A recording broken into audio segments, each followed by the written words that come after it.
Okay, so my phone might last. We will see if I can get this done.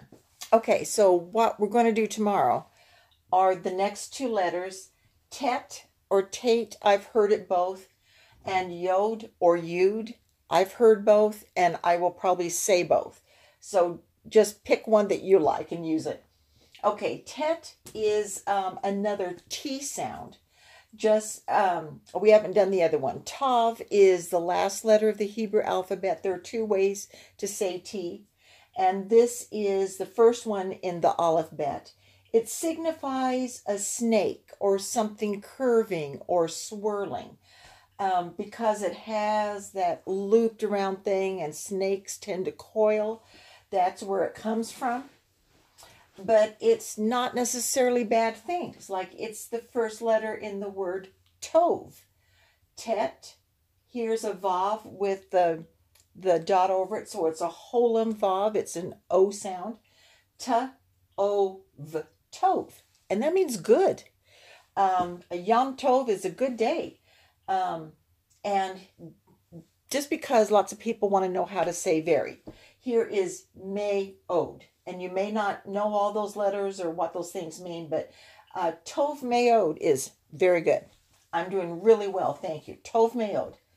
Okay, so here is the Yod or Yud, and it's supposed to be a hand. So this is the word for hand. It's Ya with an A, Yad, Yad. A Yad is a hand. And your yadayim are your two hands. Okay, here is a name we probably all know. Yeah, and with the two dots in a row, it's just like a hint of an sound. Ya-hu-da. Yod, Hey, Vav, Dalet, Hey. Yehuda, Judah. Or Yehudim are the Jews. So we got those. And then I wanted to just write all the letters up here that we've done, and then write them out of order and just go over them. I'm afraid I'll forget one, so I'm going to look at my cheat sheet. Aleph, Bet, and I'm writing this one separate. It's considered the same letter. Aleph, Bet, but without the dagesh, it's V, Aleph, Bet, Vet. Gimel, Dalet, Hey, Vav, Zayin, and then it's Het. And then the two new ones.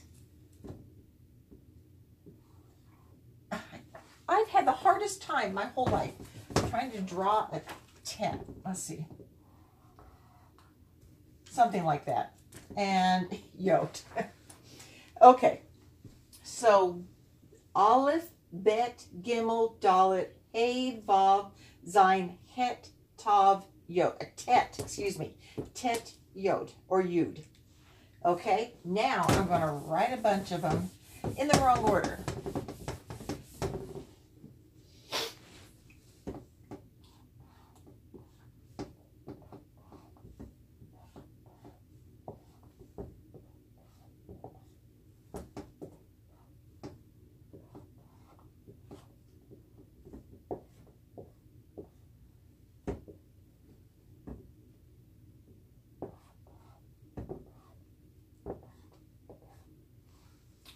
Which ones have I not done very much of? Looks like I've done them all.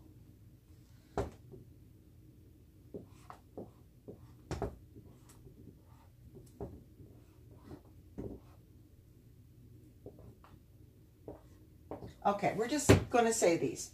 Vet, Vav, Hey, Gimel, Yod, Bet, Aleph, Het, Zayin, Aleph, Dalet, Hey, Yod, Zayin. And we can go the other way. Just, that's not the way you write in Hebrew, but just so you get more practice. Gimel, Hey, Vav, Vet, Zayin, Het, Aleph, Bet, Yod, Zayin, Yod, Hey, Dalet, Aleph. So you should be able to keep track of those letters. And now, let's see. Oh, that's the last one. Okay, so I'm going to do a song tomorrow that I'm not going to be able to show you tonight. I'll tell you where to find it, and you can look it up, and I'll get some of the words out there for you. Okay, so, oops, that's not how you do it.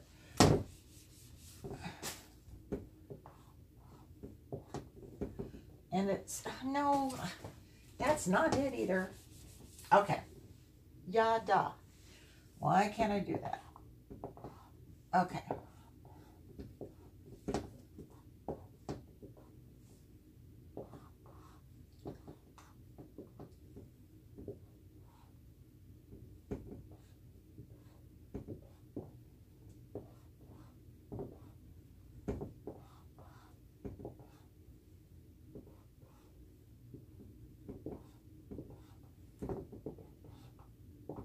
Okay. These are all forms of the same word. This is the three-letter root. Ya, da, yada. And it means, it can mean to aim an arrow. It can mean to pitch or toss something. It can mean to give thanks. It can mean to confess or to praise. We tend to think of it mainly in terms of thanking, but it has all these other meanings wrapped up in there. So yada is the original three-letter root. Here's a tav, letter we haven't gotten to yet. It's the other T sound, ta, and here is the vav with the dot. So ta, o, da, toda. That's how you say thank you. Toda. And if you wanted to say thank you very much, we just learned very on the last thing I erased. Toda meod. Okay, and then here is the word that's going to be in the song. Ha, o, da, u. Two vowels making the two different vowels that it can make. Hodu. And it usually is translated as give thanks. So the song that we are going to do is Hodu Ladonai. And first let me show you another couple of words that are going to be in it. And these are not necessarily all letters that you've done. This is coming up. This is a samech, and it makes another S sound. There, let's see, have we done S's yet? We haven't done an S. There are two S's. There's two a lot of things.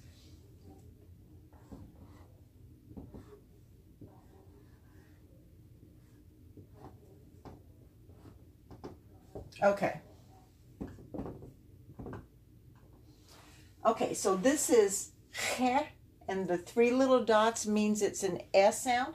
And since you have both of them, two segols, then the accent's going to be on this first syllable.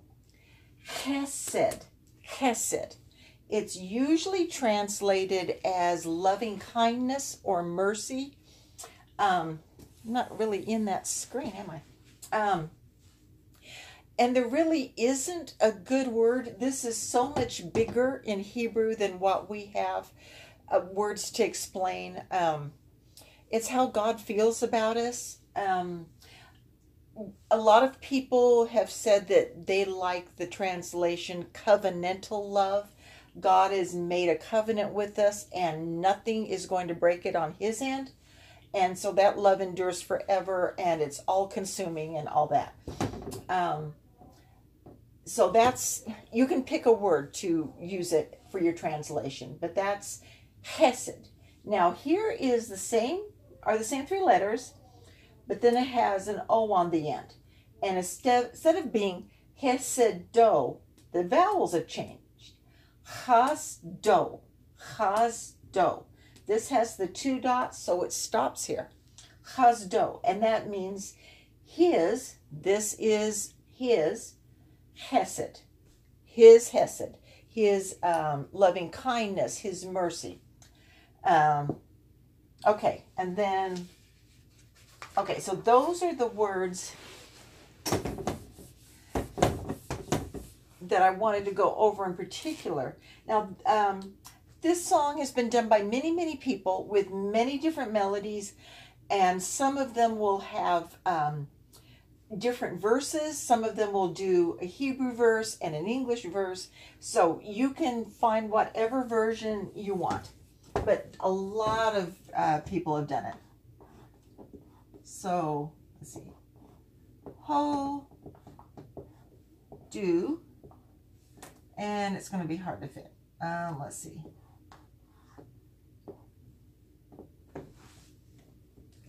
Oh, I wrote this. Never mind. I'm trying to write it in Hebrew, but I wrote it in English on here. So, okay. So I'm going to just write the English words. That's not an English letter.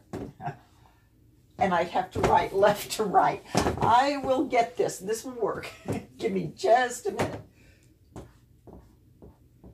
Ho, do. There we go.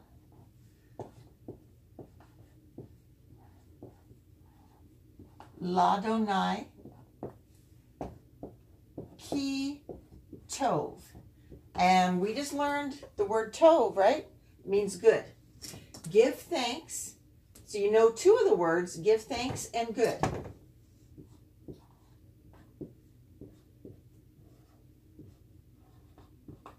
And that shouldn't be that. Okay. Ki.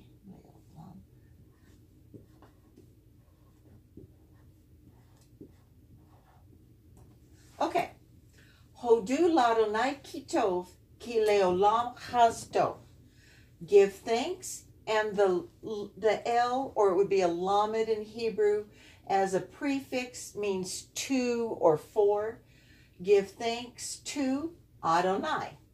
And Adon is Lord. Adonai, with that particular suffix, is only used in reference to deity. So, give thanks to the Lord.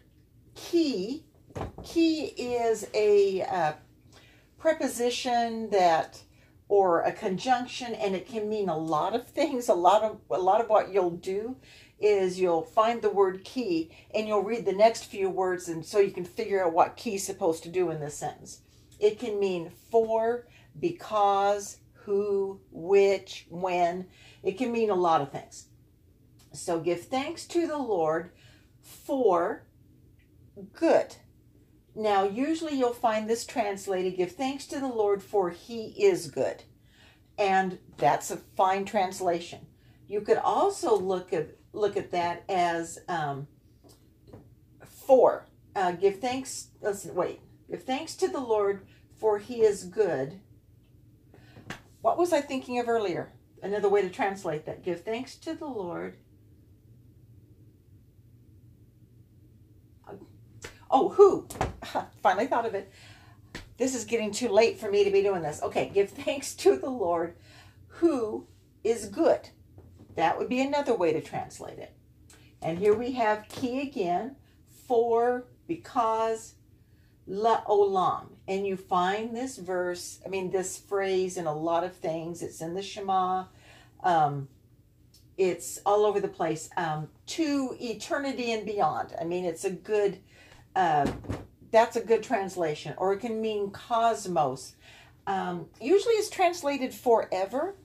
And yeah, it means forever. But in addition to going forward in time indefinitely, it also means space. And it's everything going on forever. So forever works, but just know that it has a concept of something even bigger than that. For, and then you're going to translate it, we would go to this word next. For his loving kindness, or for his mercy, is forever.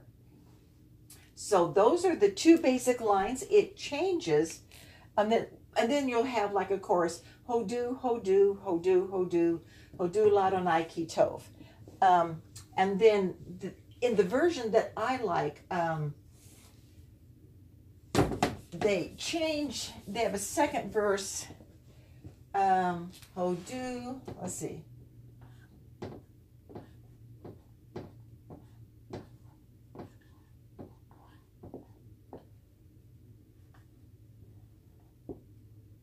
If you can read this.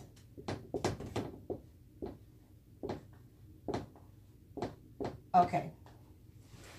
Hodu la Elohei ha Elohim ki leolam hazdo. They changed that. Give thanks to the God of, because remember I think I've said this to this group. Anytime you have an A, it's going to be the somethings of. Give thanks to the God, because it's majestic plural, the God of the gods. Give thanks to the God of gods, for his loving kindness endures forever. And so look it up. Look up a song. I don't have handy where the one that I like, but you can look it up on Spotify or YouTube or just any place. I mean, there'll be a bunch of versions of it. And then you can practice singing a song in Hebrew. And that's kind of giving me an excuse to do this little rabbit trail thing that I got into.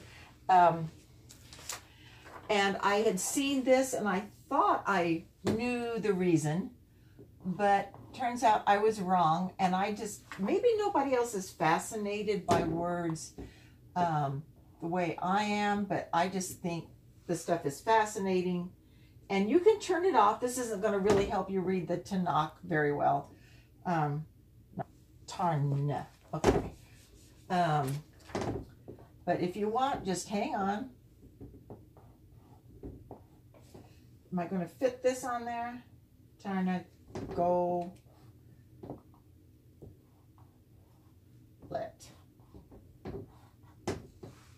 Okay, so Tarna, what is it? Okay, okay. Tarna, and that's a noon, and you have two of these signs in a schwaz in a row. So when you have two in a row, what will always happen is the first one is a complete stop. The second one will just be that hint. Tarnagolet. Tarnagolet. That means chicken. But the thing that I've known for a while is that, let's see if I can, we just did this song about Hodu, a Tarnagol, and they would leave off the et. Tarnagol Hodu is a turkey. And I saw that, and I was aware of it. And there are other words for chicken and turkey. These Tarnagolet and Tarnagol Hodu would be like for living creatures running around. If you're buying the poultry in the store and it's been killed, you'd probably use the word oaf. Like we buy beef, but we don't go out and milk the beef. We milk the cow. We have a different word for the animal. Same thing with pork and pig. The meat has one word, but the animal has something else. So oaf would probably be poultry or fowl. And I think there's even a word borrowed from English where you'd have like tur and then a kuf and a, so to say, Turkia or something like that. And that's a borrowed word. But this is the one that I knew first, and it does get used. Tarnagol Hodu, and it's usually actually shortened to just Hodu. That's a turkey. And so when I heard it, I thought, well, a turkey's a Western hemisphere kind of creature, right? Just like corn and blue potatoes and winter squash. I mean, all the Thanksgiving stuff is Western hemisphere food. So I'll bet that they didn't have a word for turkey in biblical Hebrew. And so now that they need one in modern Hebrew, and in a modern Hebrew, they either borrow the word, like internet is internet. And so they do things like that, or they take another word and put a new ending on it that updates its meaning, things like that. And I thought, well, they probably thought about all the Jews in America that are eating turkey on Thanksgiving, and so that's their Thanksgiving chicken. So that's what a tarnagol hodu means, and that's not what it means. And I just thought this was fascinating. Okay, hodu, everywhere you'll find it in the Old Testament, in the Tanakh, it's going to mean give thanks or thanksgiving, something along that, except for one verse. And there was one verse where it means something completely unrelated to hodu. I mean, to thanks. And that's Esther 1:1. The first verse in Esther. And it will talk about King Xerxes, or however it's translated in yours, being king from Persia to Hodu, I think is how it's said. And Hodu might be translated as the name of a country, or it might just say Hodu. And Hodu is a word that comes from people who were living in the Indus Valley. And the Indus Valley is now in Pakistan. But that was the cradle of like Indian civilization back there. So there was a theory, which is not accurate, but it was a theory that turkeys had originated in the Indus Valley.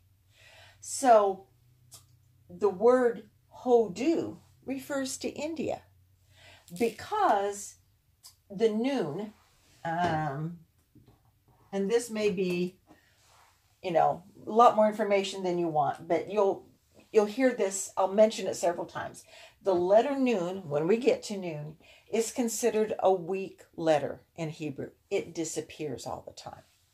So if you have Indus, and kind of like Jesus and Yeshua, here's the westernized form of it. And I never got this. India, and you can kind of see that, okay, India came from Indus. But you know what else also came? Hindu. Hindu is the religion of the people from the Indus Valley. And I never even put those together, and I should have done that a long time ago. But anyway, that's what happens. Now, the noon or the N for us in Hebrew disappears. This should have been Hindu or Handu or Hundu. The noon is missing. Hodu means it's a Hindu chicken. And so when they just say Hodu, they're just saying the Indian. Now, the thing that I also think is interesting is, where did our word for turkey come from? There was a competing theory that was also incorrect, that it had originated, evolved, and you can probably see my eyes rolling, evolved on the Balkan Peninsula.